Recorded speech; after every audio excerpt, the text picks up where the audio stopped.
ਸਤਿ ਸ਼੍ਰੀ ਅਕਾਲ, ਨਮਸਕਾਰ। ਪੰਜਾਬ ਕੇਸਰੀ ਗਰੁੱਪ ਤੇ तमाम ਦਰਸ਼ਕਾਂ ਦਾ ਸਵਾਗਤ ਹੈ। Town hall with the CM and the wood B CM. Wood B CM ਮਤਲਬ ਇਹ ਪਾਰਟੀ ਦਾ ਕਲੇਮ ਹੈ ਤੇ ਪਾਰਟੀ ਕਿਹੜੀ ਹੈ ਤੇ ਦੋ ਵੱਡੇ ਚਿਹਰੇ ਕਿਹੜੇ ਸਾਡੇ ਨਾਲ ਨੇ ਉਹਨਾਂ ਦੇ ਨਾਲ ਜ਼ਰੂਰ ਤੁਹਾਨੂੰ ਇੰਟਰੋਡਿਊਸ ਕਰਾਵਾਂਗੇ। ਬਾਕੀ ਪੰਜਾਬ ਵਿੱਚ ਸੀਐਮ ਚਿਹਰੇ ਦੀ ਟੱਕਰ ਜਿਹੜੀ ਹੈ ਹਰ ਵਾਰ ਇਲੈਕਸ਼ਨ ਤੋਂ ਪਹਿਲੇ ਦੇਖੀ ਜਾਂਦੀ ਹੈ ਔਰ ਸੀਐਮ ਚਿਹਰਾ ਬਹੁਤ ਇੰਪੋਰਟੈਂਟ ਹੈ। ਉਸ ਨੂੰ ਦੇਖ ਕੇ ਵੋਟ ਕਰਦੇ ਨੇ ਲੋਕ, ਇੱਕ ਅਪੀਲ ਜਾਂਦੀ ਹੈ ਲੋਕਾਂ 'ਚ। ਸੋ ਇੱਕ ਅਜਿਹੀ ਪਾਰਟੀ ਜਿਹੜੀ ਵੋਟਾਂ ਤੋਂ ਪਹਿਲੇ ਬਿਲਕੁਲ ਕਲੀਅਰ ਹੋ ਚੁੱਕੀ ਹੈ ਕਿ ਕਿਹੜਾ ਸੀਐਮ ਚਿਹਰਾ ਜਿਹੜਾ ਹੈ ਲੈ ਕੇ ਉਹ ਇਲੈਕਸ਼ਨ ਵਿੱਚ ਜਾਣਗੇ। ਉਹ ਪਾਰਟੀ ਦੇ ਮੁੱਖ ਨੁਮਾਇੰਦੇ ਸਾਡੇ ਨਾਲ ਮੌਜੂਦ ਨੇ। ਸਾਡੇ ਨਾਲ ਮੌਜੂਦ ਨੇ ਆਮ ਆਦਮੀ ਪਾਰਟੀ ਦੇ ਕਨਵੀਨਰ ਤੇ ਦਿੱਲੀ ਦੇ ਮੁੱਖ ਮੰਤਰੀ ਅਰਵਿੰਦ ਕੇਜਰੀਵਾਲ ਜੀ, ਸਵਾਗਤ ਹੈ। ਸਾਡੇ ਨਾਲ ਮੌਜੂਦ ਨੇ ਜੋ ਇਹਨਾਂ ਨੇ ਟਾਈਟਲ ਦਿੱਤਾ ਹੈ ਆਪ ਦਾ ਸੀਐਮ, ਭਗਵੰਤ ਮਾਨ ਸਾਹਿਬ, ਸਵਾਗਤ ਹੈ। ਔਰ ਸਾਡੇ ਨਾਲ ਮੌਜੂਦ ਨੇ ਸਾਡੇ ਸੀਨੀਅਰ ਸਹਿਯੋਗੀ ਬਲਵੰਤ ਅਕਸ਼ਕ ਜੀ। ਤੇ ਅਸੀਂ ਜਿਹੜਾ ਹੈ ਹੁਣ ਇਹਨਾਂ ਦੇ ਨਾਲ ਸਵਾਲ ਜਵਾਬ ਦਾ ਸਿਲਸਿਲਾ ਸ਼ੁਰੂ ਕਰਾਂਗੇ ਕਿਉਂਕਿ ਜਨਤਾ ਦੇ ਸਵਾਲ ਮਤਲਬ ਬਿਲਕੁਲ ਇਲੈਕਸ਼ਨ ਤੋਂ ਪਹਿਲੇ ਜਿਹੜਾ ਹੈ ਉਹ ਕਲੀਅਰ ਹੋਣਾ ਚਾਹੀਦਾ ਕਿ ਪਾਰਟੀ ਦਾ ਵਿਜ਼ਨ ਕੀ ਹੈ। ਸੀਐਮ ਚਿਹਰਾ ਤਾਂ ਉਹਨਾਂ ਨੇ ਦੇ ਦਿੱਤਾ। ਤਾਂ ਸਭ ਤੋਂ ਪਹਿਲਾਂ ਸੀਐਮ ਚਿਹਰੇ ਦੀ ਹੀ ਚਰਚਾ ਹੁੰਦੀ ਹੈ ਪੰਜਾਬ ਵਿੱਚ। ਸੀਐਮ ਚਿਹਰੇ ਦੀ ਗੱਲ ਕਰਾਂਗੇ। केजरीवाल जी, सीएम चेहरे तक आंदे आंदे इतना टाइम क्यों लग गया? मैंने पहले भी कई बार बोला था, मेरे से जब ये प्रश्न पूछा गया कि आप टाइम क्यों ले रहे हो, मैंने कहा था ये किसी भी पार्टी के लिए सबसे बड़ा अनाउंसमेंट होता है। इस अनाउंसमेंट के बाद और कुछ बचता नहीं है, तो ये अनाउंसमेंट लास्ट अनाउंसमेंट होना चाहिए और उसके बाद आप ये अफोर्ड नहीं कर सकते कि चुनाव नीचे चला जाए। इसके बाद भी अगर चुनाव नीचे चला गया तो चुनाव उठ नहीं सकता। तो अब ये चुनाव जो है ये ऊपर ऊपर ऊपर ऊपर ही जाना चाहिए चुनाव। तो हमने सही समय पे निर्णय लिया है जी। भगवंत मान जी, किवें लग रहा है मतलब सीएम चेहरा एक वड्डी अनाउंसमेंट, तुसीं तां बिल्कुल पंजाब नूं बहुत पहलां तो जाणदे हो। सीएम चेहरे की वैल्यू बिल्कुल इलैक्शन तो पहले सीएम का नाम आना ये किड्डी वड्डी गल है तुहाडे? देखो जी, बहुत वड्डी जिम्मेदारी है, बहुत ज़्यादा बोझ तुहाडे ते आ जाता है। हौसला भी परमात्मा दिंदा है, तो प्यार भी लोग दिंदे ने।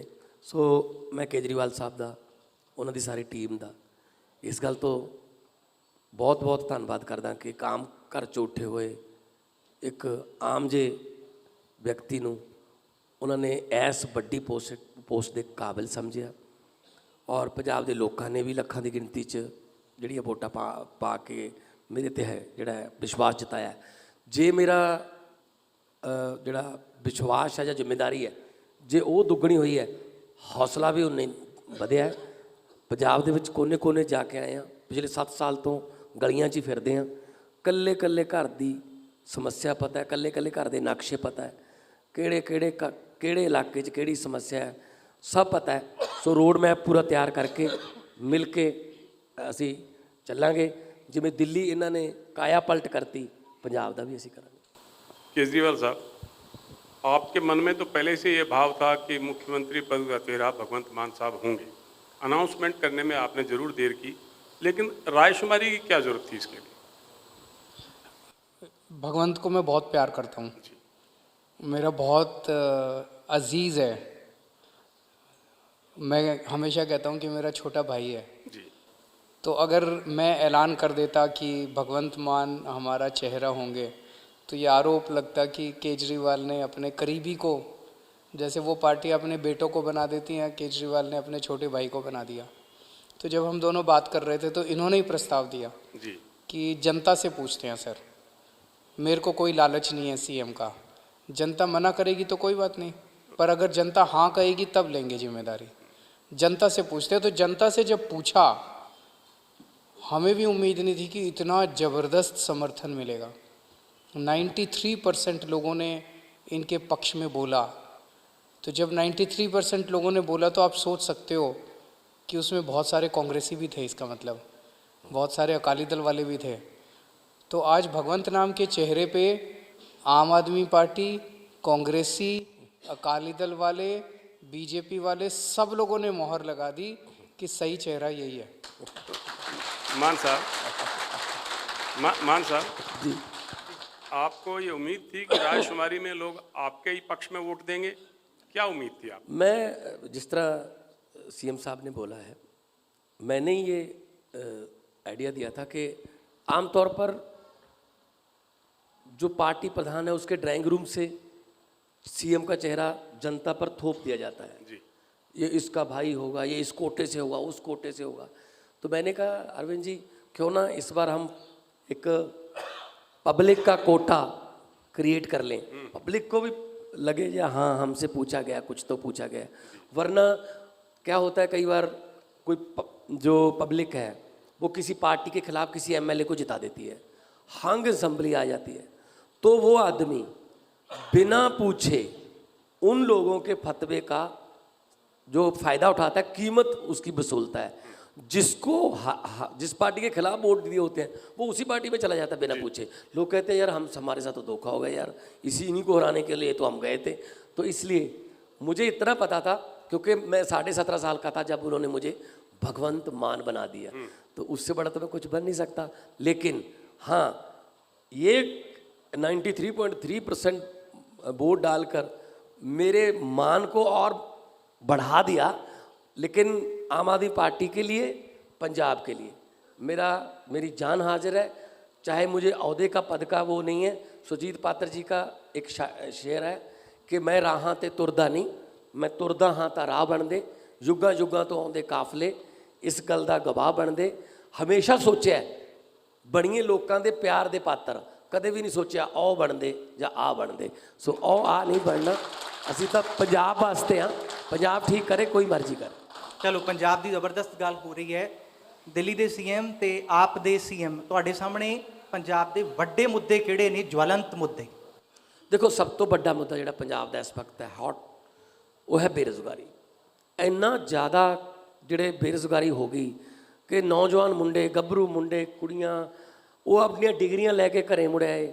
ਡਿਗਰੀ ਲੈ ਕੇ ਨੌਕਰੀ ਮੰਗਣ ਜਾਂਦੇ, ਡਾਂਗਾ ਪੈਂਦੀਆਂ, ਚੁੰਨੀਆਂ ਲੈਂਦੀਆਂ, ਪੱਗਾਂ ਢਹਿੰਦੀਆਂ, ਫਿਰ ਕੁਛ ਤਾਂ ਮਾਂ ਦੇ ਗਹਿਣੇ ਵੇਚ ਕੇ ਜਾਂ ਫਿਰ ਜ਼ਮੀਨ ਵੇਚ ਕੇ ਜਿਹੜੀ ਹੈਗੀ ਹੈ ਵਿਦੇਸ਼ਾਂ ਨੂੰ ਭੱਜਦੇ ਆ। ਬਾਕੀ ਫਰਸਟ੍ਰੇਸ਼ਨ 'ਚ ਗਲਤ ਸੰਗਤ ਵੱਲ ਚਲੇ ਜਾਂਦੇ ਆ। ਸੋ ਜੇ ਤੁਸੀਂ ਕਦੇ ਕਿਸੇ ਇਹੋ ਜਿਹੇ ਬੰਦੇ ਨੂੰ ਜਾਣਦੇ ਹੋ ਜਿਹੜਾ ਨੌਕਰੀ ਵੀ ਕਰਦਾ ਹੋਵੇ, ਡਰੱਗ ਵੀ ਲੈਂਦਾ ਹੋਵੇ? ਨਹੀਂ, ਹੋ ਹੀ ਨਹੀਂ ਸਕਦਾ, ਕਿਉਂਕਿ ਉਹਦੇ ਕੋਲ ਟਾਈਮ ਹੀ ਨਹੀਂ ਹੁੰਦਾ। ਸੋ ਅਸੀਂ ਕੰਮ ਦੇਣਾ ਚਾਹੁੰਦੇ ਹਾਂ ਔਰ ਜੌਬ ਸੀਕਰਸ ਨਹੀਂ, ਜੌਬ ਪ੍ਰੋਵਾਈਡਰਸ ਬਣਾਉਣਾ ਚਾਹੁੰਦੇ ਹਾਂ ਯੂਥ ਨੂੰ। ਉਹ ਨੌਕਰੀਆਂ ਦੇਣ ਵਾਲੇ ਬਣਨ, ਮੰਗਣ ਵਾਲੇ ਨਾ ਬਣਨ। ਸੋ ਆਮ ਆਦਮੀ ਪਾਰਟੀ ਦੀ ਸਰਕਾਰ ਜਦੋਂ ਬਣੂਗੀ, ਪੰਜਾਬ ਦੇ ਵਿੱਚ ਕਿਤੇ ਧਰਨਾ ਲਾਉਣ ਦੀ ਲੋੜ ਨਹੀਂ ਪੈਣੀ, ਕਿਤੇ ਵਾਟਰ ਕੈਨਨ ਨਹੀਂ ਚੱਲੂਗੀ, ਕਿਤੇ ਲਾਠੀ ਚਾਰਜ ਨਹੀਂ ਹੋਊਗਾ, ਕਿਸੇ ਧੀ ਜਾਂ ਭੈਣ ਨੂੰ ਪਾਣੀ ਦੀ ਟੈਂਕੀ 'ਤੇ ਚੜ੍ਹ ਕੇ ਆਪਣੇ ਆਪ 'ਤੇ ਮਿੱਟੀ ਦਾ ਤੇਲ ਪਾ ਕੇ ਅੱਗ ਲਾਉਣ ਦੀ, ਆਤਮ ਹੱਤਿਆ ਕਰਨ ਦੀ ਕੋਸ਼ਿਸ਼ ਦੀ ਲੋੜ ਨਹੀਂ ਪੈਣੀ। ਇੰਨਾ ਵਧੀਆ ਪੰਜਾਬ ਬਣਾਵਾਂਗੇ। ਸੀਐਮ ਸਾਹਿਬ, ਤੁਸੀਂ ਦਿੱਲੀ ਵਿੱਚ ਵੀ ਸਭ ਕੁਝ ਮੋਨੀਟਰ ਕਰਦੇ ਹੋ, ਮੋਨੀਟਰਿੰਗ ਦਾ ਕੰਮ ਤੁਹਾਡੇ ਕੋਲ ਵਧੀਆ ਹੈ, ਤੇ ਇੱਥੇ ਪੰਜਾਬ ਨੂੰ ਮੋਨੀਟਰ ਤੁਸੀਂ ਕਰਨਾ ਹੈ। ਕੀ ਕੁਝ ਤੁਸੀਂ ਵੇਖਦੇ ਹੋ ਇੱਥੇ, ਕੀ ਕੁਝ ਸੁਧਾਰਨ ਦੀ ਲੋੜ ਹੈ? मॉनिटर नहीं, मिल के करेंगे। दिल्ली में हमने स्कूल अच्छे किए, उसका फ़ायदा पंजाब को मिलेगा। हमने अस्पताल अच्छे किए, उसका फ़ायदा पंजाब को मिलेगा। हमने बिजली ठीक कर दी, बिजली मुफ्त कर दी, 24 घंटे कर दी, उसका फ़ायदा पंजाब को मिलेगा। धीरे धीरे पंजाब में नए नए मुद्दे निकलेंगे, उसका फ़ायदा दिल्ली को मिलेगा। हम यहाँ से सीखेंगे, वो यहाँ वहाँ से सीखेंगे। जैसे अभी जब हम कैंपेनिंग कर रहे हैं, मैं तो कोने कोने में जा रहा हूँ, जहाँ भी जाते हैं हर घर में, चाहे कोई कितना भी गरीब हो, कितना भी रिमोट हो, एक ही बात कहते हैं, जी आपने जैसे दिल्ली में स्कूल ठीक करे ना, यहाँ भी ऐसे ही करना, अस्पताल ठीक करे ना, ऐसे ही करना। आज दिल्ली मॉडल की चर्चा पूरे देश में हो रही है। कल भगवंत मान ऐसा पंजाब बनाएंगे कि पंजाब मॉडल की चर्चा पूरी दुनिया में होगी। केजरीवाल साहब, किसान जत्थेबंदियां पंजाब के मैदान में उतर चुकी हैं, आपको राज्यपाल साहब से क्या उम्मीदें थी? उम्मीदें उन्होंने, मैं उनका बहुत मान करता हूँ जी, बहुत सम्मान करता हूँ। उन्होंने दुनिया के इतिहास का सबसे बड़ा आंदोलन जो है वो लीड किया है, सबसे लंबा और सबसे बड़ा आंदोलन, और पूरा देश उनका शुक्रगुजार है। उन्होंने, उनके साथियों ने मिलके और किसानों को जो लीड किया, पंजाब के किसानों ने जो लीड किया, मैं सबका नमन करता हूँ। ਭਗਵੰਤ ਮਾਨ ਸਾਹਿਬ, ਪਿਛਲੀ ਵਾਰ ਔਰ ਇਸ ਵਾਰ ਦੇ ਮੁਕਾਬਲੇ 'ਚ ਫਰਕ ਕੀ ਨਜ਼ਰ ਆਉਂਦਾ ਹੈ ਕਿ ਜਦੋਂ ਪਿਛਲੀ ਵਾਰ 3 ਕੋਰਨਰਡ ਜਾਂ 4 ਕੋਰਨਰਡ ਕਿਹਾ ਜਾ ਰਿਹਾ ਸੀ, ਇਸ ਵਾਰ ਮਲਟੀ ਕੋਰਨਰਡ ਕਿਹਾ ਜਾ ਰਿਹਾ ਹੈ, ਤੁਹਾਨੂੰ ਕੀ ਲੱਗਦਾ ਮੁਕਾਬਲੇ 'ਚ?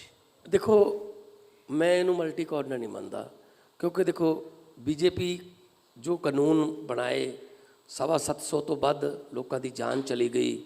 ਉੱਥੇ ਕਿਸ ਤਰ੍ਹਾਂ ਜ਼ੁਲਮ ਢਾਏ ਗਏ, ਉਹਨਾਂ ਨੂੰ ਅੰਨਦਾਤੇ ਨੂੰ ਮਵਾਲੀ ਗੁੰਡੇ ਮਾਓਵਾਦੀ ਨਕਸਲਵਾਦੀ ਪਤਾ ਨਹੀਂ ਕੀ ਨਾਮ ਸ਼ਨਾਪ ਬੋਲਿਆ ਗਿਆ, ਜਦ ਕਿ ਉਹਨਾਂ ਚੋਂ 90% ਦੇ ਬੇਟੇ ਜੇ ਜਾਂ ਭਤੀਜੇ ਉਹ ਬਾਰਡਰ ਦੇ ਉੱਤੇ ਜਿਹੜੇ ਚੀਨ ਦੇ ਪਾਕਿਸਤਾਨ ਦੇ ਬਾਰਡਰ ਦੇ ਉੱਤੇ ਦੇਸ਼ ਦੀ ਰੱਖਿਆ ਕਰ ਰਹੇ। ਈਵਨ ਲਖੀਮਪੁਰ ਖੀਰੀ ਦੇ ਵਿੱਚ ਜਿਹੜਾ ਇੱਕ ਬੰਦਾ ਮਾਰਿਆ ਗਿਆ ਉਹਦਾ ਬੇਟਾ ਜਿਹੜਾ ਉਹ ਬਾਰਡਰ 'ਤੇ ਸੀ ਉਸ ਵੇਲੇ। ਸੋ ਬੀਜੇਪੀ ਤਾਂ ਲੋਕ ਨਫ਼ਰਤ ਕਰਨ ਲੱਗ ਗਏ ਕਿ ਨਹੀਂ ਯਾਰ ਤੁਸੀਂ ਸਾਡੀ ਤਾਂ ਧਰਤੀ ਨੂੰ ਮਾਂ ਦਾ ਦਰਜਾ ਦਿੰਦਾ ਹੈ। ਪਵਨ ਗੁਰੂ ਪਾਣੀ ਪਿਤਾ ਮਾਤਾ ਧਰਤ ਮਹੱਤ ਗੁਰੂ ਨਾਨਕ ਸਾਹਿਬ ਨੇ ਵੀ ਕਿਹਾ, ਤੁਸੀਂ ਸਾਡੀ ਮਾਂ ਜਿਹੜੀ ਹੈ ਧਰਤੀ ਉਹਨੂੰ ਵੀ ਸਾਤੋਂ ਖੋਹਣ ਲੱਗੇ ਹੋ। ਸੋ ਬੀਜੇਪੀ ਤਾਂ ਨਹੀਂ ਕੋਈ ਕਿਸੇ ਕਾਰਨ 'ਚ। ਉਹਨਾਂ ਦੇ ਨਾਲ ਹੈਗੇ ਨੇ ਕੈਪਟਨ ਅਮਰਿੰਦਰ ਸਿੰਘ, ਜਿੰਨਾ ਦਿਲ ਕੈਪਟਨ ਸਾਹਿਬ ਨੇ ਤੋੜਿਆ ਪੰਜਾਬੀਆਂ ਦਾ। ਗੁਟਕਾ ਸਾਹਿਬ ਦੀ ਕਸਮ ਖਾ ਕੇ ਕਿਵੇਂ 4.5 ਸਾਲ ਮਹਿਲਾਂ 'ਚੋਂ ਨਿਕਲੇ ਹੀ ਨਹੀਂ, ਲੋਕਾਂ ਨੇ ਡਾਂਗਾਂ ਖਾਧੀਆਂ, ਲੋਕਾਂ ਨੇ ਪਟਿਆਲੇ ਗਏ, ਕਦੇ ਕਿਤੇ ਗਏ। ਸੋ ਕੈਪਟਨ ਸਾਹਿਬ ਵੀ ਕਿਸੇ ਮੇਰੇ ਖਿਆਲ 'ਚ ਕਿਸੇ ਉਹਦੇ 'ਚ ਕੰਪੀਟੀਸ਼ਨ 'ਚ ਨਹੀਂ। ਔਰ ਮੋਰਓਵਰ ਕੈਪਟਨ ਸਾਹਿਬ ਨੇ ਆਪਣੀ ਪਾਰਟੀ ਦਾ ਨਾਮ ਰੱਖਿਆ ਪੰਜਾਬ ਲੋਕ ਕਾਂਗਰਸ। ਪਤਾ ਨਹੀਂ ਤਾਂ ਕੋਈ ਕਿਸੇ ਨੇ ਉਹਨਾਂ ਨੂੰ ਸਲਾਹ ਨਹੀਂ ਦਿੱਤੀ, ਪਤਾ ਨਹੀਂ ਆਪ ਨਹੀਂ ਸੋਚਿਆ, ਨਾ ਉਹਨਾਂ ਨਾਲ ਪੰਜਾਬ ਹੈ, ਨਾ ਲੋਕ ਹੈ, ਨਾ ਕਾਂਗਰਸ ਹੈ। ਸੋ ਉਹ ਤਾਂ ਬਾਹਰ ਨੇ, ਠੀਕ ਹੈ ਨਾ। ਫਿਰ ਆ ਜਾਓ ਅੱਗੇ ਢੀਂਡਸਾ ਸਾਹਿਬ। ਢੀਂਡਸਾ ਪਰਿਵਾਰ ਤਾਂ ਮੈਂ 2014 ਤੋਂ 2019 ਤੱਕ ਜਿਹੜਾ ਸੰਗਰੂਰ ਦੇ ਵਿੱਚ ਦੋਨੇ ਪਿਓ ਪੁੱਤਾਂ ਨੂੰ ਹਰਾਇਆ, ਉਹ ਮਤਲਬ ਉਸ ਰਾਜਨੀਤੀ ਨੂੰ ਲੋਕ ਹੁਣ ਨਹੀਂ ਕਰਦੇ। ਅੱਗੇ ਆ ਜਾਓ Akali Dal, private limited company ਹੈ, ਆਪਦੇ ਘਰੋਂ ਹੀ ਚੱਲਦੀ ਹੈ। ਸੁਖਬੀਰ ਬਾਦਲ ਨੂੰ ਇਹ ਨਹੀਂ ਪਤਾ ਲੱਗਦਾ ਕਿ ਮੈਂ ਕੱਲ੍ਹ ਕੀ ਕਿਹਾ ਸੀ, ਕੁਛ ਵੀ ਕਹਿ ਦਿੰਦਾ ਉਹ। ਮਤਲਬ ਉਹ ਤਾਂ ਕੱਲ੍ਹ ਉਹਦਾ ਇੱਕ ਤਰਕ ਸੀ, ਇਹ ਹੁਣ ਤੋਂ 10 ਦਿਨ ਪਹਿਲਾਂ ਤੱਕ ਸੁਖਬੀਰ ਬਾਦਲ ਕਹਿੰਦਾ ਰਿਹਾ ਕੇਜਰੀਵਾਲ ਜੀ ਜਿਹੜੇ ਨੇ ਨਾ ਭਗਵੰਤ ਮਾਨ ਨੂੰ ਕਿਉਂ ਨਹੀਂ ਡਿਕਲੇਅਰ ਕਰਦੇ, ਉਹਨਾਂ ਦੇ ਨਾਲ ਤਾਂ ਬੈਠੇ ਹੁੰਦੇ ਆ ਉਹ। ਭਗਵੰਤ ਮਾਨ ਬਹੁਤ ਚੰਗਾ ਬੰਦਾ ਹੈ, ਭਗਵੰਤ ਮਾਨ ਨੂੰ ਇਹਦਾ ਮਤਲਬ ਭਗਵੰਤ ਮਾਨ ਚੰਗਾ ਨਹੀਂ ਲੱਗਦਾ ਉਹਨਾਂ ਨੂੰ, ਇਸ ਕਰਕੇ ਭਗਵੰਤ ਮਾਨ ਨੂੰ ਕਿਉਂ ਨਹੀਂ ਅਨਾਉਂਸ ਕਰਤੇ। ਜਦੋਂ ਤੋਂ ਕੀਤਾ ਹੈ ਪਰਸੋਂ ਤੋਂ, ਤਾਂ ਸੁਖਬੀਰ ਬਾਦਲ ਕਹਿ ਰਿਹਾ ਭਗਵੰਤ ਮਾਨ ਦਾ ਨਾਂ ਹਿੰਦੀ 'ਚ ਕਿਉਂ ਅਨਾਉਂਸ ਕੀਤਾ, ਪੰਜਾਬੀ 'ਚ ਕਰਨਾ ਚਾਹੀਦਾ ਸੀ।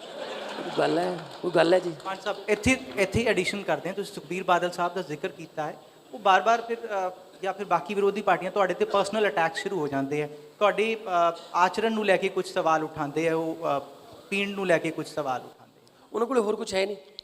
मैं जवाब देता हूँ। मेरे आजकल वो पीटीसी चैनल इनका बादलों का जी, बादलों का है ना वो पीटीसी। हाँ जी। तो वो आजकल चला रहे हैं, जब से भगवंत मान साहब को हमने डिक्लेयर किया है तो उन्होंने एक वीडियो चलाना चालू किया है। मतलब वो वीडियो देख के भी हंसी आती है कि इन्होंने, मैं हमेशा ये कहता हूँ कि हमारी पार्टी सबसे कट्टर ईमानदार पार्टी है आज़ाद भारत की, और ये सर्टिफिकेट मेरे को मोदी जी ने दिया है, क्योंकि मोदी जी ने मेरी सीबीआई रेड कराई, पुलिस की रेड कराई, इनकम टैक्स की रेड कराई, ईडी की रेड, कुछ नहीं मिला उनको। ऐसे ही जैसे ही हमने इनको डिक्लेयर किया तो सुखबीर बादल साहब ने 50 लोगों की, मेरे को उनके अंदर के लोगों ने बताया, 50 लोगों की टीम बनाई कि भगवंत मान के खिलाफ कुछ ढूंढो, भगवंत मान के खिलाफ कुछ ढूंढो।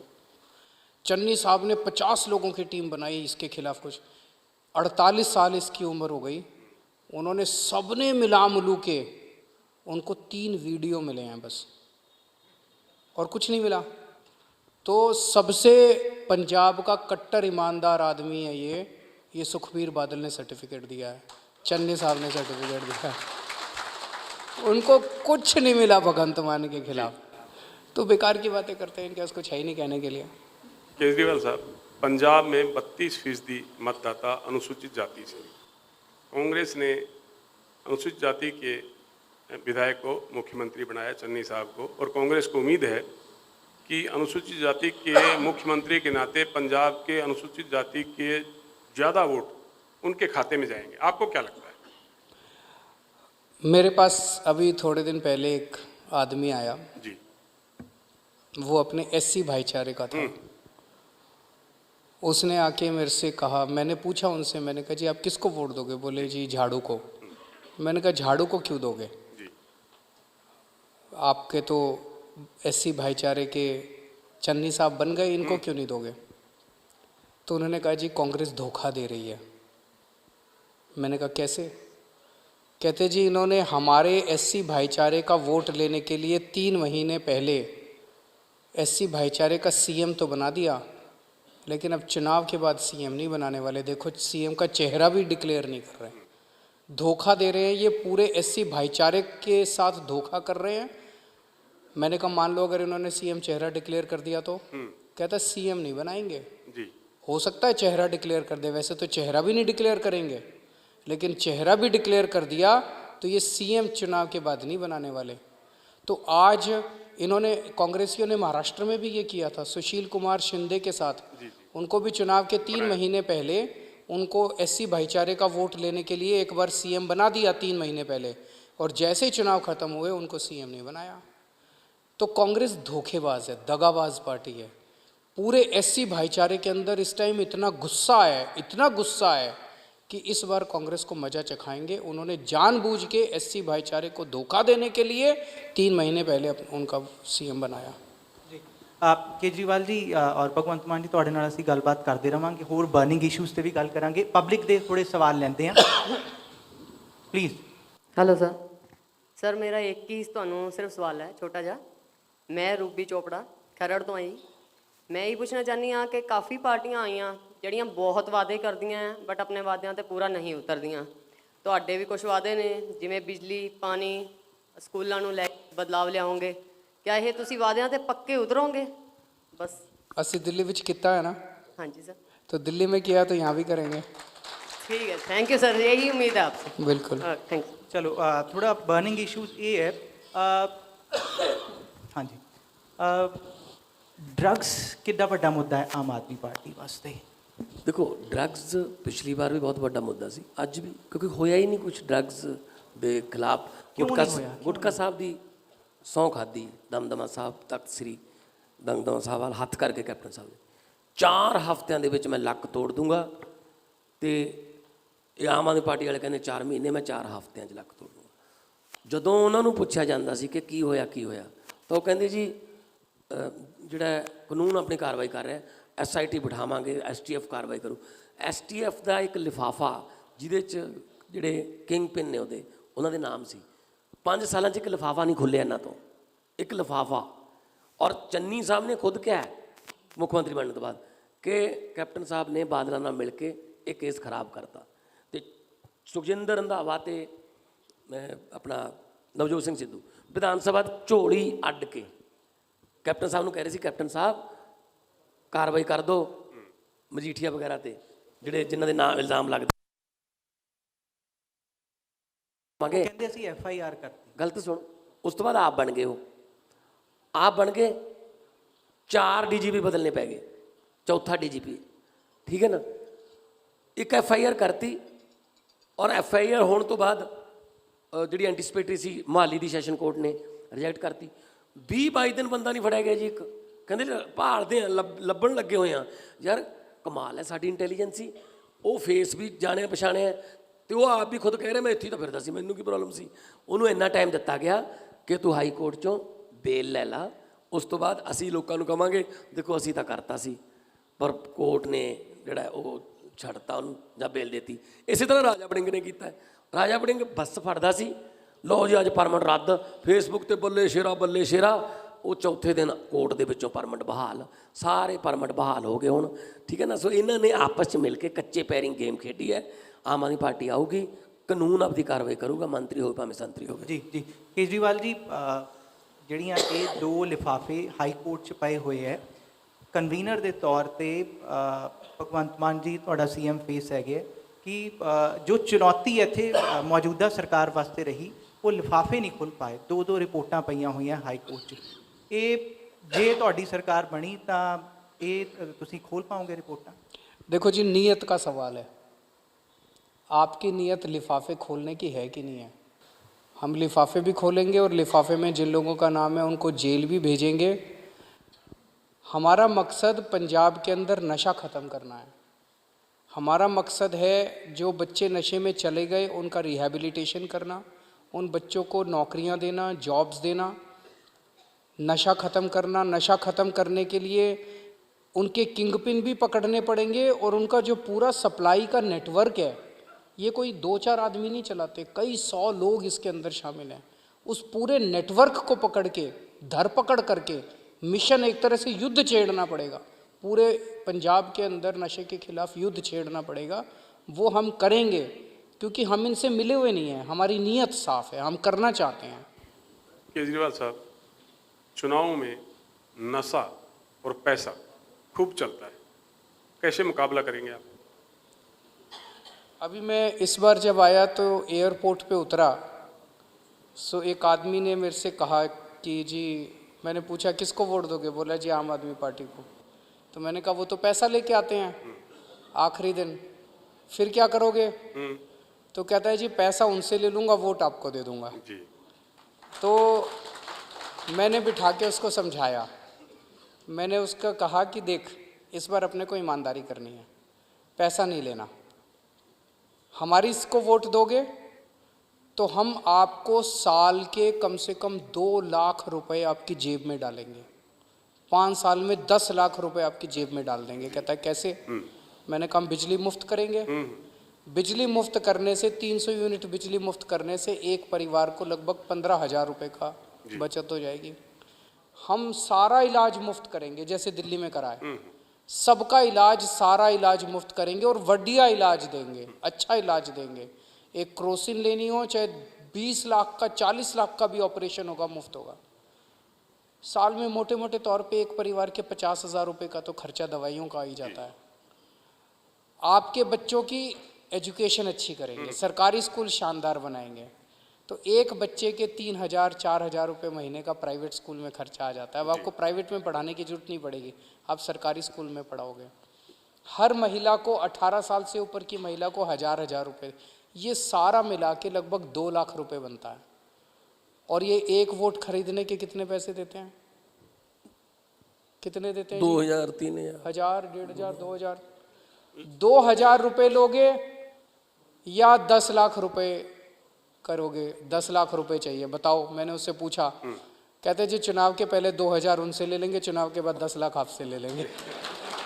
ये जो चुनाव में केजरीवाल साहब, कहता वोट आपको दे देंगे। आपने 300 यूनिट घरेलू बिजली मुफ्त करने की बात की है, सत्ता में आने के बाद महिलाओं को 1,000 रुपए देने की बात की है, तो पंजाब तो पहले ही 3 लाख करोड़ के कर्ज में है, कैसे व्यवस्था करोगे? ये समझाएंगे आपको।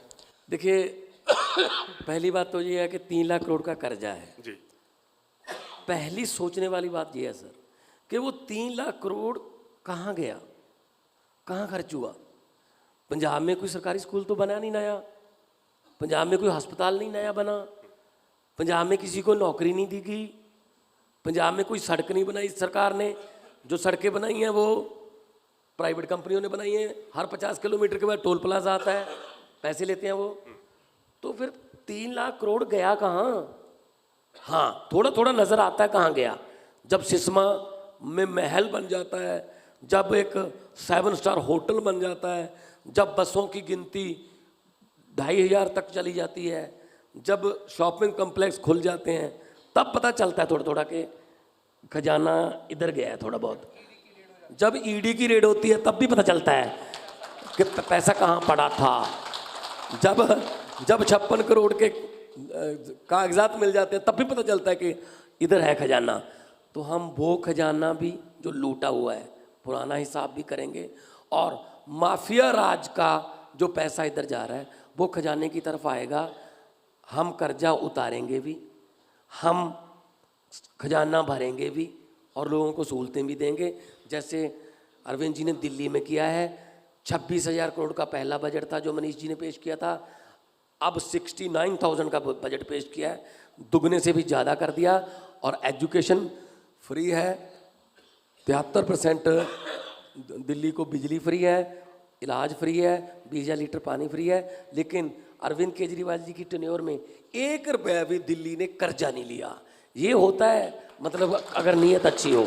और मोर ओवर ये IRS ऑफिसर है, Indian revenue service, income tax के कमिश्नर हैं, इनको सब पता है पैसा कहाँ से आएगा, कहाँ लगाना। ਜੀ ਬਾਕੀਆਂ ਦੀ ਪ੍ਰਾਪਰਟੀ ਜਦੋਂ ਰਿਪੋਰਟ ਸਬਮਿਟ ਆਪਣੀ ਹਲਫ ਦਿੰਦੇ ਆ ਇਲੈਕਸ਼ਨ ਤੋਂ ਪਹਿਲੇ ਨੋਮੀਨੇਸ਼ਨ ਟਾਈਮ, ਬਾਕੀਆਂ ਦੀ ਪ੍ਰਾਪਰਟੀ ਵੱਧਦੀ ਹੈ ਜੋ ਰਿਕਾਰਡ ਸਾਹਮਣੇ ਆਉਂਦੇ ਨੇ। ਤੁਹਾਡੀ ਪ੍ਰਾਪਰਟੀ ਕਿਵੇਂ ਘਟ ਗਈ, ਕਿਵੇਂ ਸਾਰਾ ਕੁਝ ਘਟ ਗਿਆ?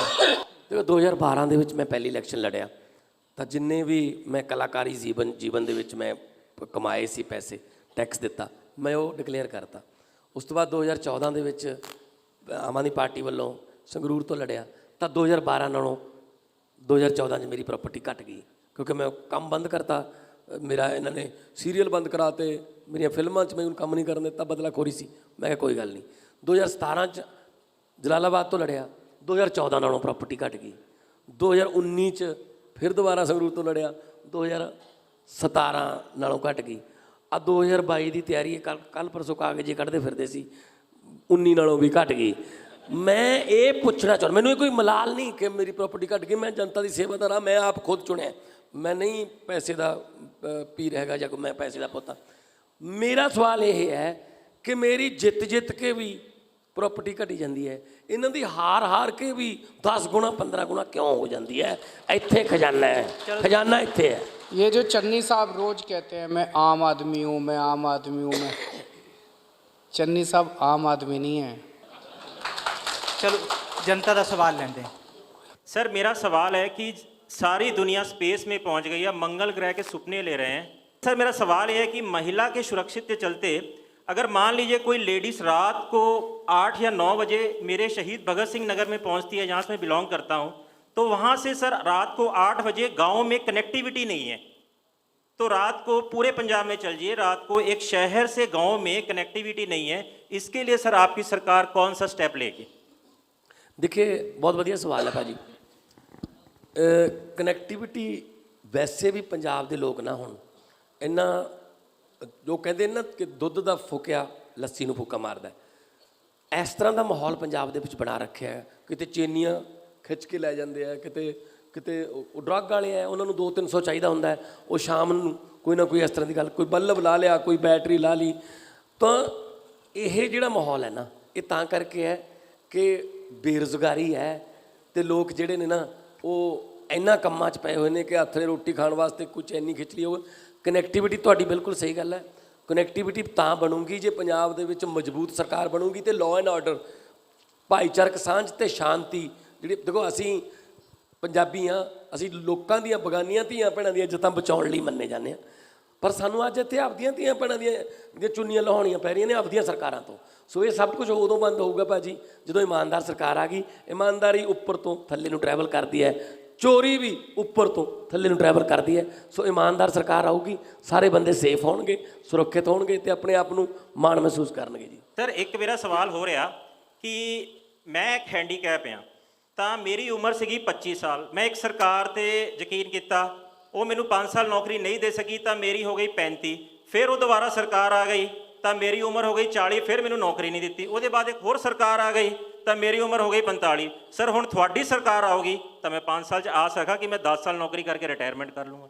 देखो देखो पता कि ये कल्ला तुहाडा नहीं, मैनू बहुत सारे धरनियां ते लोग मिलते हैं, मुंडे कुड़ियाँ कहते जी नारे लाउंदे लाउंदे ओवर एज हो गए, ओवर एज हो गए। मैं जो कैप्टन साहब की सरकार बनी साल बाद मैं एक भाषण दे विच गल कही सी कि बेरोज़गारी दे मारे भी उही ने, मुर्दाबाद दे नारे भी उही ने, विरोध करने वाले झंडे भी उही ने, पुलिस वाले भी उही ने, उन्होंने कोल डंडे भी उही ने, विरोध करने वास्ते लैके भी उही झंडे काले जाना पैंदा है। पहला 10 साल लोग कुट खाण बठिंडे जाते सी, हुण पटियाले जाना पैंदा है, हुण इधर मरिंडे जाना पैंदा है। सो असीं इस गल ते बिल्कुल गौर कर रहे हैं, सीएम साहब नाल रोड मैप बना रहे हैं कि जिहड़े तुहाडे स्ट्रगल का पीरियड है ਉਹਨੂੰ ਕਿਵੇਂ ਨਾ ਕਿਵੇਂ ਘਟਾ ਕੇ ਉਹ, ਕਿਉਂਕਿ ਤੁਸੀਂ ਉਦੋਂ ਸਟਰਗਲ ਕਰਦੇ ਰਹੇ ਤੇ ਇਸ ਕਰਕੇ ਤੁਹਾਨੂੰ ਪ੍ਰੋਪਰ ਟਾਈਮ ਮਿਲਣਾ ਚਾਹੀਦਾ ਨੌਕਰੀ ਕਰਨ ਦਾ। ਔਰ ਜਦ ਤੱਕ ਹੈਂਡੀਕੈਪ ਦੀ ਗੱਲ ਹੈ, ਮੈਂ ਸੋਸ਼ਲ ਜਸਟਿਸ ਮਿਨਿਸਟਰੀ ਨਾਲ ਮਿਲ ਕੇ ਹੁਣ ਤੱਕ 400 ਹੈਂਡੀਕੈਪ ਜਿਹੜੇ ਸੰਗਰੂਰ ਜ਼ਿਲ੍ਹੇ ਦੇ 80% ਤੋਂ ਉੱਪਰ ਜਿੰਨੇ ਵੀ ਨੇ 400 ਨੂੰ ਹੈ ਬੈਟਰੀ ਨਾਲ ਜਿਹੜੀਆਂ ਚੱਲਣ ਵਾਲੀਆਂ ਮੋਟਰਾਈਜ਼ ਟਰਾਈਸਾਈਕਲਾਂ ਦਿੱਤੀਆਂ, ਜਿਹਦੇ ਵਿੱਚ ਲਾਈਟਾਂ ਵੀ ਨੇ, ਪਿੱਛੇ ਡਿੱਗੀ ਆ, ਉਹ ਕੰਮਕਾਰ ਵੀ ਕਰਦੇ ਨੇ। ਉਹ ਮੈਨੂੰ ਇਹ ਕਹਿ ਕੇ ਗਏ ਨੇ ਬਹੁਤੇ, ਕਹਿੰਦੇ ਭਗਵੰਤ ਮਾਨ ਪੈਰ ਤਾਂ ਨਹੀਂ ਦੇ ਸਕਦਾ ਪਰ ਸਾਨੂੰ ਟਾਇਰ ਦੇਤੇ ਤਾਂ ਅਸੀਂ ਹੁਣ ਕਿਸੇ ਤੇ ਡਿਪੈਂਡੈਂਟ ਨਹੀਂ ਰਹੇ, ਅਸੀਂ ਹੁਣ ਆਪਣੇ ਆਪ ਪੜਾਂਗੇ ਵੀ ਨੌਕਰੀ भी करांगे। केजरीवाल साहब, पंजाब ने बड़े लंबे समय तक आतंकवाद का दंश झेला है। पिछले दिनों लुधियाना में एक ब्लास्ट हुआ, लोग अपनी सुरक्षा सेफ्टी को लेकर चिंतित हैं। अगर आपको मौका मिलता है सरकार बनाने का आपको, तो क्या करेंगे सुरक्षा की? देखिए पिछले 5 साल में और ख़ासकर पिछले कुछ महीनों में जी पंजाब के लोग अपने आप को बहुत असुरक्षित महसूस कर रहे हैं। और पंजाब एक ऐसा सूबा है जो आतंकवाद के साए से निकला है बड़ी मुश्किल से। पिछले कुछ महीनों में बेअदबी की कई घटनाएं घट रही हैं। लुधियाना में बॉम्ब ब्लास्ट हुआ, रोज़ सुनने में आता है कहीं टिफ़िन बॉम्ब मिला, कहीं लाइव बॉम्ब मिला, कुछ ये सब सुनने में आ रहा है। तो लोग अपने आप को बहुत ज़्यादा असुरक्षित महसूस कर रहे हैं। लॉ एंड ऑर्डर के स्तर के ऊपर चन्नी सरकार बिल्कुल फेल हो गई है। चन्नी सरकार क्या, पिछले 5 साल में कांग्रेस सरकार, उसका एक बड़ा, जैसे बेअदबी की जितनी घटनाएं थी, इन्होंने गुटका साहब जी की कसम खाई थी कि भाई हम बेअदबी करने वालों को, उन्होंने कुछ नहीं किया 5 साल के अंदर। अगर एक केस में ये बेअदबी करने वालों को सख्त सज़ा दे देते, दोबारा कोई हिम्मत नहीं करता। क्यों नहीं किया? क्योंकि बेअदबी करने वालों के जो मास्टरमाइंड है वो बहुत ऊपर है, और उनके साथ ये सारे मिले हुए हैं, ये सारा कुनबा है, ये सारा, चाहे बीजेपी हो, अकाली दल हो, सारे एक साथ हैं। हमारी किसी से सेटिंग नहीं है। तो पिछले जितने बेअदबी करने वाले मामले हुए उनमें भी सज़ा दिलवाएंगे कठोर, ताकि दोबारा कोई हिम्मत ना कर सके। और पूरे अपने पंजाब के अंदर हिंदू, सिख, मुस्लिम, क्रिश्चियंस, सभी धर्मों के लोगों के बीच में भाईचारा रहे, ये हमारा प्रयास होगा। सब लोग शांतिपूर्वक रहें, ये हमारा प्रयास होगा।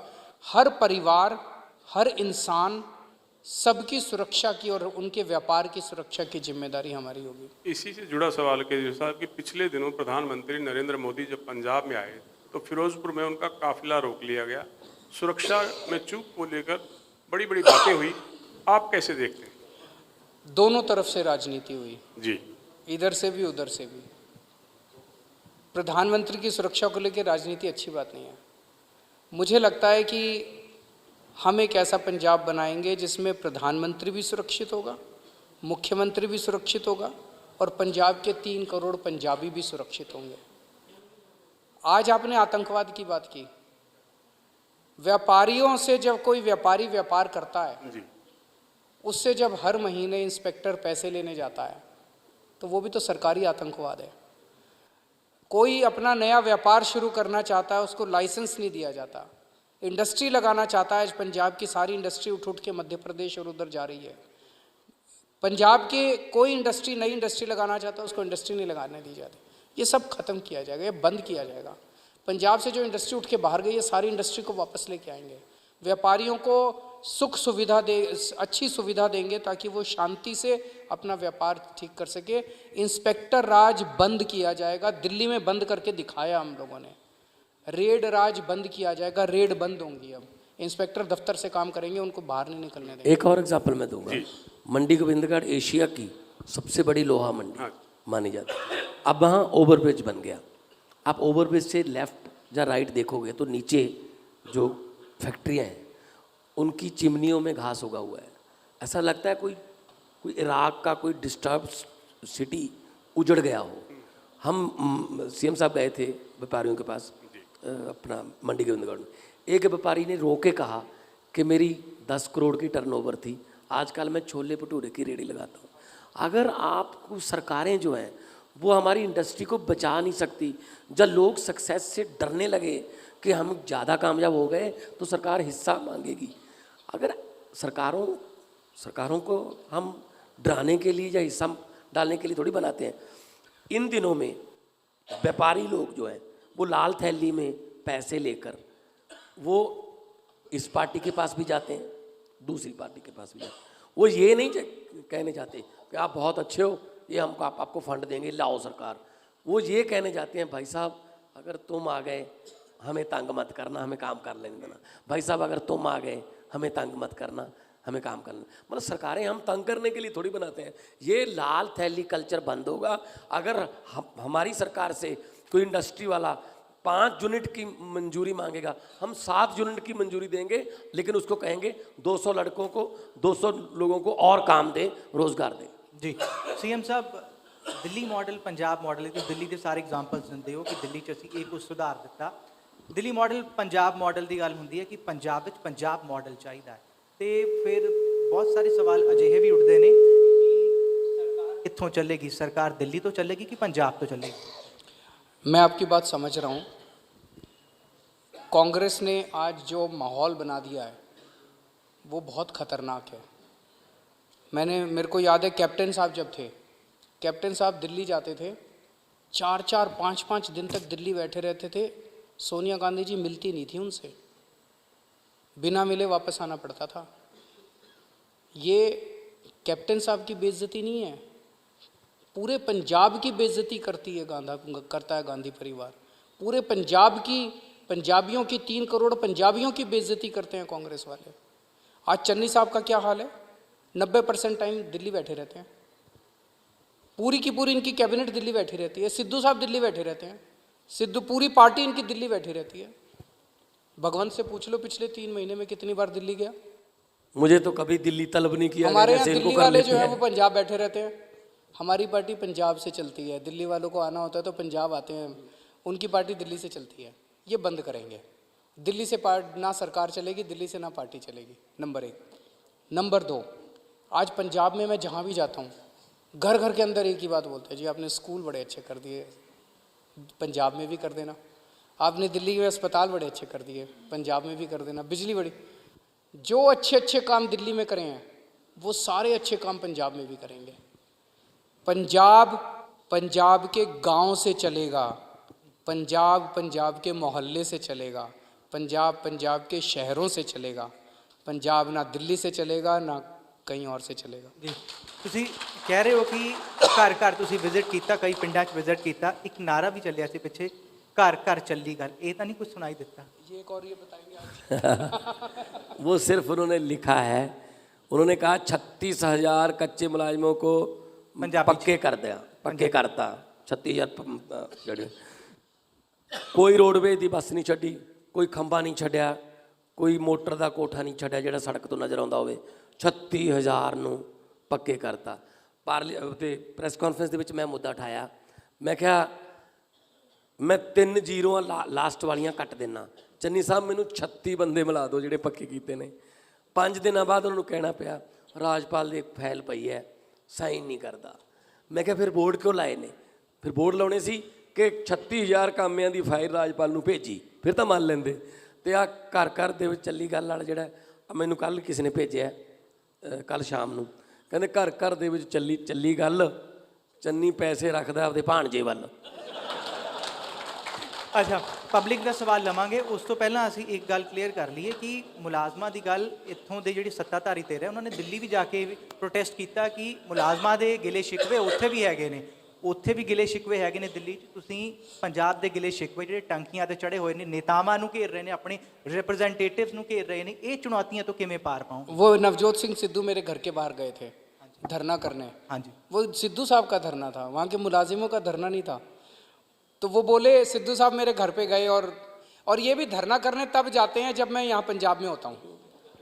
मैं सोच रहा था अगर सिद्धू साहब उस दिन मैं ऐसे दिन आते जहाँ मैं होता, मैं उनको घर पे बुलाता, अंदर बुलाता, उनको खाना वाना खिलाता, उनसे पूछता भाई क्या बात है। तो मैंने बाद में पता किया, मैंने सोचा यार हमारे टीचर तो सबसे ज़्यादा खुश हैं दिल्ली के, इतने खुश हैं हमारे टीचर, तो टीचर धरने पे कैसे बैठ गया। मैंने मनीष सिसोदिया जी को फ़ोन किया, फिर हमने उनकी रिकॉर्डिंग करवाई। रिकॉर्डिंग में देखा उसमें एक भी टीचर नहीं था जिसके साथ सिद्धू साहब धरने पे बैठे थे। वो सारे कांग्रेसी 200-300 कांग्रेसियों को लेके बैठे थे। कांग्रेसियों के लेके धरने पे बैठ जाते हैं, मेरे घर के सामने आकर कहते हैं कि टीचरों का धरना चल रहा है, टीचरों का धरना चल रहा है। झूठ बोलते हैं। ਕਿਵੇਂ ਤੁਸੀਂ ਟੰਕੀਆਂ ਤੋਂ ਲਾਓਗੇ ਸਾਰੇ ਮੁਲਾਜ਼ਮਾਂ ਨੂੰ, ਕੱਚੇ ਮੁਲਾਜ਼ਮਾਂ ਨੂੰ, ਜਿਹੜੇ ਲੋਕ ਆਪਣੇ ਰਿਪਰੈਜ਼ੈਂਟੇਟਿਵਸ ਨੂੰ ਘੇਰ ਰਹੇ ਨੇ? ਦੇਖੋ, ਪਹਿਲੀ ਗੱਲ ਤਾਂ ਬੜੇ ਦੁੱਖ ਦੀ ਗੱਲ ਹੈ, ਪੰਜਾਬ ਦੀ ਕੋਈ ਟੈਂਕੀ ਖਾਲੀ ਨਹੀਂ ਹੈਗੀ, ਪੰਜਾਬ ਦੇ ਟਾਵਰ ਖਾਲੀ ਨਹੀਂ। ਬੈਂਕਾਂ ਨਾਲੋਂ ਜ਼ਿਆਦਾ ਸਿਕਿਉਰਿਟੀ ਟੈਂਕੀਆਂ 'ਤੇ ਰੱਖਣੀ ਪੈ ਰਹੀ ਹੈ ਕਿ ਇੱਥੇ ਕੋਈ ਚੜ੍ਹ ਨਾ ਜਾਵੇ। ਮਤਲਬ ਇੱਕ ਲੜਕੀ ਇੱਥੇ, ਉਹਦਾ ਨਵਾਂ ਵਿਆਹ ਹੋਇਆ, ਚੂੜਾ ਪਾਇਆ ਹੋਇਆ, ਉਹਨੇ ਕਰਵਾ ਚੌਥ ਵੀ ਜਿਹੜਾ ਟੈਂਕੀ ਦੇ ਉੱਪਰ ਮਨਾਇਆ। ਮਤਲਬ ਤੁਸੀਂ ਪੜ੍ਹੇ ਲਿਖੇ ਲੋਕਾਂ ਨੂੰ ਤੁਸੀਂ ਨੌਕਰੀਆਂ ਨਹੀਂ, ਸਕੂਲ ਖਾਲੀ ਪਏ ਨੇ, ਸਕੂਲ ਦੇ ਸਾਹਮਣੇ ਜਿਹੜੀ ਟੈਂਕੀ ਹੈ ਉਹ ਟੀਚਰਾਂ ਨਾਲ ਭਰੀ ਹੋਈ ਹੈ, ਟੈਟ ਪਾਸ, ETT ਪਾਸ। ਅਸੀਂ ਜਦੋਂ ਸਕੂਲ ਵਧੀਆ ਬਣਾਉਣੇ ਨੇ ਤਾਂ ਵਧੀਆ ਉਹਨਾਂ ਨੂੰ ਕੌਣ ਬਣਾਊਗਾ? ਟੀਚਰ ਬਣਾਉਣਗੇ। ਅਤੇ ਜਦੋਂ ਸਾਡੇ ਕੋਲ ਟੀਚਰਾਂ ਨੂੰ ਤਨਖਾਹ ਦੇਣ ਲਈ ਖਜ਼ਾਨੇ 'ਚ ਪੈਸਾ ਹੈਗਾ ਤਾਂ ਕੋਈ ਸਕੂਲ ਐਸਾ ਨਹੀਂ ਹੋਊਗਾ ਜਿਹੜਾ ਟੀਚਰਾਂ ਵੱਲੋਂ ਖਾਲੀ ਹੋਊਗਾ, ਤਾਂ ਟੈਂਕੀ ਤੋਂ ਉਤਰ ਕੇ ਕਲਾਸਰੂਮ 'ਚ ਆਉਣਗੇ। ਕੋਈ ਜਿਹੜਾ ਹਸਪਤਾਲ ਐਸਾ ਨਹੀਂ ਹੋਊਗਾ ਜਿਹੜਾ ਦਵਾਈ ਤੇ ਜਾਂ ਡਾਕਟਰਾਂ ਵੱਲੋਂ ਖਾਲੀ ਹੋਊਗਾ। ਡਾਕਟਰਾਂ ਅਤੇ ਨਰਸਾਂ ਉਹ ਰਜਿੰਦਰਾ ਹਸਪਤਾਲ ਦੇ ਮੂਹਰੋਂ ਜਿਹੜਾ ਧਰਨਾ ਚੱਕ ਕੇ ਉਹ ਆਪਦੇ ਵਾਰਡਾਂ 'ਚ ਕੰਮ ਕਰਨਗੇ। ਸੋ ਜੇ ਤੁਸੀਂ ਉਹਨਾਂ ਦੀ ਸਹਾਰ ਹੀ ਨਹੀਂ ਲਓਗੇ ਜਾਂ ਕੋਲੇ ਜਾ ਕੇ ਵੋਟਾਂ ਦੇ ਕੋਲੇ ਜਾ ਕੇ ਕਰੂੰਗਾ ਹਾਂਜੀ ਆਹ ਵੀ ਕਰਤਾ, ਹਾਂਜੀ ਆਹ ਵੀ ਕਰਤਾ। ਅਸੀਂ ਆਟੋ ਰਿਕਸ਼ੇ ਵਾਲਿਆਂ ਕੋਲ ਗਏ, CM ਸਾਹਿਬ ਨਾਲ ਸੀਗੇ ਉੱਥੇ ਲੁਧਿਆਣੇ, 2 ਘੰਟੇ ਪਹਿਲਾਂ ਚੰਨੀ ਨੇ ਆਟੋ ਰਿਕਸ਼ੇ ਵਾਲੇ ਬੁਲਾ ਲਏ, ਕਹਿੰਦਾ ਸਾਰੇ ਚਲਾਨ ਮਾਫ। ਅਸੀਂ ਆਸ਼ਾ ਵਰਕਰਾਂ ਕੋਲ ਗਏ, ਆਸ਼ਾ ਵਰਕਰਾਂ ਬੁਲਾ ਲਈਆਂ। ਮਤਲਬ ਜੋ ਅਸੀਂ ਕਰਦੇ ਜਾਂਦੇ ਹਾਂ ਉਹਨਾਂ ਪਿੱਛੇ ਪਿੱਛੇ ਕਰਦੇ ਜਾਂਦੇ ਨੇ, ਅਤੇ ਨਾਲ ਕਹਿੰਦੇ ਮੈਨੂੰ ਗੁੱਲੀ ਡੰਡਾ ਖੇਡਣਾ ਆਉਂਦਾ, ਮੈਂ ਖੰਭੇ 'ਤੇ ਚੜ੍ਹ ਜਾਂਦਾ। ਮੈਂ ਕਿਹਾ ਖੰਭੇ 'ਤੇ ਕਿਉਂ ਚੜ੍ਹਨਾ ਜੀ, ਜਿਹੜੇ ਖੰਭਿਆਂ 'ਤੇ ਚੜ੍ਹਨਾ ਜਾਣਦੇ ਨੇ ਬਿਜਲੀ ਮੁਲਾਜ਼ਮ, ਉਹ ਧਰਨੇ 'ਤੇ ਬੈਠੇ ਨੇ, ਉਹਨਾਂ ਦੀਆਂ ਮੰਗਾਂ ਪੂਰੀਆਂ ਕਰ ਦਿਓ, ਆਪ ਹੀ ਚੜ੍ਹ ਜਾਣਗੇ, ਤੁਹਾਨੂੰ ਇਹ ਰਿਸਕ ਲੈਣ ਦੀ ਲੋੜ ਨਹੀਂ ਹੈਗੀ। ਪਬਲਿਕ ਦਾ ਸਵਾਲ। ਸਰ ਮੈਂ ਬੰਗਿਆ ਤੋਂ ਸਾਗਰ ਅਰੋੜਾ ਮੇਰਾ ਨਾਂ ਆ। ਮੈਂ ਵਪਾਰੀ ਵਰਗ ਦੀ ਤੁਹਾਡੇ ਨਾਲ ਇੱਕ ਗੱਲ ਕਰਨੀ ਚਾਹੁੰਦਾ ਹਾਂ, ਕਿਉਂਕਿ ਤੁਹਾਨੂੰ ਪਤਾ ਵੀ ਪੰਜਾਬ ਵਿੱਚ ਸਿਰਫ ਤਾਂ ਸਿਰਫ ਰਾਜ ਚੱਲ ਰਿਹਾ ਅੱਜ ਕੱਲ੍ਹ, ਇੰਸਪੈਕਟਰ ਰਾਜ ਨਾ, ਅਤੇ ਹਰ ਵੇਲੇ ਡਰ, ਹਰ ਵੇਲੇ ਭੈ ਆ, ਹਰੇਕ ਨੂੰ ਰਹਿੰਦਾ ਆ ਵੀ ਕੋਈ ਨਵੀਂ ਗੱਲ ਨਾ ਹੋ ਜਾਵੇ, ਕਿਉਂਕਿ ਅਸੀਂ ਟੈਕਸ ਪੇਡ ਕਰ ਰਹੇ ਹਾਂ ਪੂਰਾ। ਔਰ ਉਹ ਇੱਕ ਆਸ਼ਵਾਸਨ ਤੁਹਾਡੇ ਕੋਲ ਚਾਹੁੰਦੇ ਆ ਵੀ ਸਰਕਾਰ ਆਈ ਅਤੇ ਤੁਸੀਂ ਇੱਦਾਂ ਦਾ ਕੀ ਕਰੋਗੇ ਵੀ ਬਿਨਾਂ ਡਰ ਭੈ ਤੋਂ ਵਪਾਰੀ ਵਰਗ ਆਪਣਾ ਕੰਮ ਕਰ ਸਕਣ। ਬਹੁਤ ਵਧੀਆ ਸਵਾਲ ਹੈ ਜੀ। ਵਪਾਰੀ ਇਹੀ ਚਾਹੁੰਦਾ ਹੈ ਕਿ ਮੈਨੂੰ ਮਾਹੌਲ ਦੇ ਦਿਓ ਕੰਮ ਕਰਨ ਦਾ, ਮੈਂ ਆਪ ਹੀ ਕੰਮ ਕਰ ਲੂੰਗਾ, ਮੈਨੂੰ ਕੋਈ ਛੇੜਛਾੜ, ਮੇਰੇ ਕੋਲ ਇੰਸਪੈਕਟਰ ਨਾ ਆਵੇ, ਮੇਰੇ ਪੁਲਿਸ ਦੀ ਰੇਡ ਨਾ ਪਵੇ, ਮੈਨੂੰ ਮੈਂ ਇਹੋ ਜਿਹਾ ਕੁਛ ਕਰ, ਅਮਨ ਸ਼ਾਂਤੀ ਚਾਹੁੰਦਾ, ਉਹ ਤੁਹਾਨੂੰ ਅਸੀਂ ਦੇਵਾਂਗੇ। ਪਲੱਸ ਜਿਵੇਂ ਪਹਿਲਾਂ ਕਿਹਾ ਕਿ ਜੇ ਵਪਾਰੀ ਨੂੰ ਕਦੇ ਕਿਤੇ ਕਹਿੰਦੇ ਨੇ ਇੱਥੋਂ ਲੈ ਪਰਮਿਸ਼ਨ, ਇੱਥੋਂ ਲੈ, ਜਿਵੇਂ ਦਿੱਲੀ 'ਚ ਹੋਇਆ ਸਿੰਗਲ ਵਿੰਡੋ ਪਰਮਿਸ਼ਨਾਂ ਹੋਣਗੀਆਂ। ਤੁਸੀਂ ਕਿਉਂਕਿ ਸਰਕਾਰ ਜਿਹੜੀ ਹੈ ਉਹ ਤਾਂ ਐਪਰੀਸ਼ੀਏਟ ਕਰਦੀ ਹੁੰਦੀ ਹੈ ਇੰਡਸਟਰੀ ਨੂੰ, ਕਿਉਂਕਿ ਸਾਰਿਆਂ ਨੂੰ ਸਰਕਾਰੀ ਨੌਕਰੀ ਦਿੱਤੀ ਨਹੀਂ ਜਾ ਸਕਦੀ, ਨੌਕਰੀਆਂ ਦਿਓਗੇ ਤੁਸੀਂ, ਠੀਕ ਹੈ ਨਾ। ਅਤੇ ਤੁਹਾਨੂੰ ਚੋਰ ਕਿਹਾ ਜਾਂਦਾ ਹੈ, ਚੋਰ ਨੇ, ਆਹ ਨੇ, ਉਹਨੇ। CM ਸਾਹਿਬ ਨੇ ਦਿੱਲੀ ਦੇ ਵਪਾਰੀ ਬੁਲਾਏ, ਉਦੋਂ GST ਸੀ ਆਪਣਾ, ਉਦੋਂ ਵੈਟ ਸੀ, GST ਨਹੀਂ ਸੀ, ਕਿ ਦੱਸੋ ਕੀ ਹੈ। ਆਹੀ ਗੱਲ ਉਹਨਾਂ ਨੇ ਕਹੀ, ਇੱਕ ਤਾਂ ਇੰਸਪੈਕਟਰਾਂ ਤੋਂ ਖਹਿੜਾ ਛੁਡਾ ਦਿਓ ਅਤੇ ਇੱਕ ਵੈਟ ਜੇ ਥੋੜ੍ਹਾ ਘਟਾ ਦੋਗੇ, ਤਾਂ ਇਹਨਾਂ ਨੇ ਕਿਹਾ ਓਕੇ ਅੱਜ ਤੋਂ ਬਾਅਦ ਤੁਹਾਡੇ ਕੋਈ ਇੰਸਪੈਕਟਰ ਰੇਟ ਨਹੀਂ ਮਾਰੂਗਾ। ਵੈਟ 12.5% ਤੋਂ 5% ਕਰਤਾ, 7.5% ਵੈਟ ਘਟਾਤਾ, ਪਰ 2000 ਕਰੋੜ ਦੀ ਰੈਵਨਿਊ ਦੀ ਕਲੈਕਸ਼ਨ ਵੱਧ ਗਈ, ਕਿਉਂਕਿ ਵਪਾਰੀ ਇਮਾਨਦਾਰੀ ਨਾਲ ਟੈਕਸ ਦੇਣ ਲੱਗ ਗਿਆ ਕਿ ਹਾਂ ਯਾਰ ਇਹ ਪੈਸਾ ਜਿਹੜਾ ਹੈ ਇਹ ਮੇਰੇ 'ਤੇ ਹੀ ਵਾਪਸ ਆਊਗਾ, ਇਨਫਰਾਸਟਰਕਚਰ ਦੇ ਰੂਪ 'ਚ, ਰੋਡਸ ਦੇ ਰੂਪ 'ਚ, ਫੋਕਲ ਪੁਆਇੰਟ ਦੇ ਰੂਪ 'ਚ। ਸੋ ਤੁਹਾਡੇ 'ਚ ਇਹ ਵਿਸ਼ਵਾਸ ਪੈਦਾ ਕਰਾਂਗੇ ਕਿ ਤੁਸੀਂ ਕੰਮ ਕਰੋਗੇ ਅਤੇ ਟੈਕਸ ਦਿਓਗੇ ਤਾਂ ਟੈਕਸ ਦਾ ਪੈਸਾ ਤੁਹਾਨੂੰ ਦੁੱਗਣਾ ਤਿੱਗਣਾ ਹੋ ਕੇ ਸਰਕਾਰ ਮੋੜੂ। अरोड़ा साहब, ये जो इन्होंने एक ही चीज़ है, मैं दोबारा बोलूँगा, नीयत का सवाल है। अगर सबसे ऊपर बैठा हुआ आदमी कट्टर ईमानदार है, नीचे किसी इंस्पेक्टर की हिम्मत नहीं है किसी दुकान से जाके पैसे ले लेगा। वो पैसे कब लेता है? वो पैसे तब लेता है जब ऊपर बैठा हुआ आदमी कहता है कि मेरे को इतनी कलेक्शन इस मार्केट से चाहिए, इतनी कलेक्शन इस इंडस्ट्रियल एरिया से चाहिए, इतनी कलेक्शन मेरे को इस शहर से चाहिए। फिर वो इंस्पेक्टर इकट्ठे करता है, वो कमिश्नर तक पहुंचता है, मंत्री तक पहुंचता है, मुख्यमंत्री तक पहुंचता है। ऊपर अगर आपका मुख्यमंत्री और मंत्री ईमानदार हो जाएंगे, मैं आपको यकीन दिलाता हूं किसी इंस्पेक्टर की हिम्मत नहीं है जो अपने कमरे से बाहर निकल जाएगा। Thank you sir, thank you ji, thank you very मान मच। साहब, पंजाब कभी देश का सिरमौर राज्य होता था, आज बीमारू राज्य कहलाता है। आप कह रहे हैं पंजाब को सत्ता में आए तो खुशहाल बनाए, क्या प्लान है आपके पास? देखिए ਬਿਲਕੁਲ, ਮੈਂ ਜਦੋਂ ਪਾਰਲੀਮੈਂਟ ਦੇ ਵਿੱਚ ਜੀ ਮੈਂ ਕਿਸਾਨਾਂ ਦੀਆਂ ਖੁਦਕੁਸ਼ੀਆਂ ਦਾ ਮੁੱਦਾ ਉਠਾਉਂਦਾ ਸੀ ਤਾਂ ਮੇਰੇ ਕੋਲ ਕੇਰਲਾ ਦੇ MP, तमिलनाडु ਦੇ MP मेरे को आ जाते सी, मान साहब जो आज आप किसानों की खुदकुशी की बात कर रहे थे, क्या ये सच है? मैंने कहा हाँ जी। पंजाब में भी किसान खुदकुशी करते हैं? मैंने कहा हाँ जी। तो हमें तो ये लगता है पंजाब गिद्दा भंगड़ा नाचता हंसता खेलता। मैंने कहा नहीं जी, ये पॉलिटिकल पार्टियों की एड्स में तो बहुत मतलब कलरफुल दिखाया जा रहा है, लेकिन पंजाब का किसान कर्जे के तले डूब गया है और खेती उसका मजबूरी का धंधा बन गया। सो रंगला पंजाब सी जिहड़ा फौज दे विच जरनैलां दी भर्ती लई जाणिया जांदा सी, जिहड़ा छिंज हुंदी सी, जिहड़ा दारा सिंह दा पंजाब सी, ते जिहड़ा कबड्डी दे बड़े बड़े खिडारीआं दा पंजाब सी। किसी टाइम ते इह सीगा कि पिंडां दे नां इदां जाणे जांदे सी, आ फलाने पहलवान दा पिंड है, आ फलाने कबड्डी दे प्लेयर दा पिंड है जिन्हें कदे जिहड़ा एक नंबर नहीं लूज किया, आह जी आ फलाने जरनैल दा पिंड है जिन्हें दुश्मन के 5 टैंक रोके। तो अजकल पंजाब किवें जाणिया जांदा है? बदकिस्मती नाल। आ फलाने बलैकीए दा पिंड है जी, आ फलाने समैकीए दा पिंड है जी, इत्थे आ मशहूर है जी। मतलब इन्हां ने पंजाब नूं बर्बाद करके रखता। रोना आउंदा बहुत बारी, मेरे कोल लोग आउंदे ने जदों कि सानूं बचा लो, भज्जी जाने। सो पंजाब नूं ओवरआलिंग करनी पऊगी, कैंसर ते आयोडेक्स ला के ਕੈਂਸਰ ਠੀਕ ਨਹੀਂ ਹੁੰਦਾ, ਉਹਦੇ ਵਾਸਤੇ ਕੀਮੋਥੈਰੇਪੀ ਦੀ ਲੋੜ ਪਊਗੀ। ਸਾਰੇ ਪੌਣੇ 3 ਕਰੋੜ ਲੋਕਾਂ ਨੂੰ ਨਾਲ ਲੈ ਕੇ ਆਪਾਂ ਪੰਜਾਬ ਨੂੰ ਦੁਬਾਰੇ ਪੰਜਾਬ ਬਣਾਵਾਂਗੇ, ਕੈਲੀਫੋਰਨੀਆ, ਲੰਡਨ, ਪੈਰਿਸ नहीं बनाएंगे। राजनीति में आए आपको अभी 11 साल हुए हैं। इस दौरान आपने तेज़ी से सीढ़ियाँ चढ़ी, 4 चुनाव लड़े, 2 बार सांसद बने, पार्टी की पंजाब इकाई के अध्यक्ष भी हैं, अब मुख्यमंत्री पद का चेहरा हो गए हैं। अगर मौका मिलता है तो पहला फैसला क्या होगा आपका? फैसले कलैक्टिव होंगे, फैसले व्यक्तिगत नहीं होंगे। पंजाब ਦੀਆਂ ਸਮੱਸਿਆਵਾਂ ਨੂੰ ਪਹਿਲਾਂ ਡਾਇਗਨੋਜ਼ ਕੀਤਾ ਜਾਊਗਾ, ਉਸ ਤੋਂ ਬਾਅਦ ਫਿਰ ਉਹਦਾ ਇਲਾਜ ਹੋਊਗਾ। ਰੋਜ਼ਗਾਰ ਦੇਣ ਦੀ ਜਿਹੜੀ ਪ੍ਰਕਿਰਿਆ ਉਹ ਪਹਿਲੇ ਦਿਨ ਤੋਂ ਸ਼ੁਰੂ ਕਰਾਂਗੇ, ਉਸ ਤੋਂ ਬਾਅਦ ਖੇਤੀ, ਉਸ ਤੋਂ ਬਾਅਦ ਇੰਡਸਟਰੀ, ਉਸ ਤੋਂ ਬਾਅਦ ਕਰਪਸ਼ਨ ਜਿਹੜੀ ਹੈ, ਫਿਰ ਮਾਫੀਆ ਰਾਜ।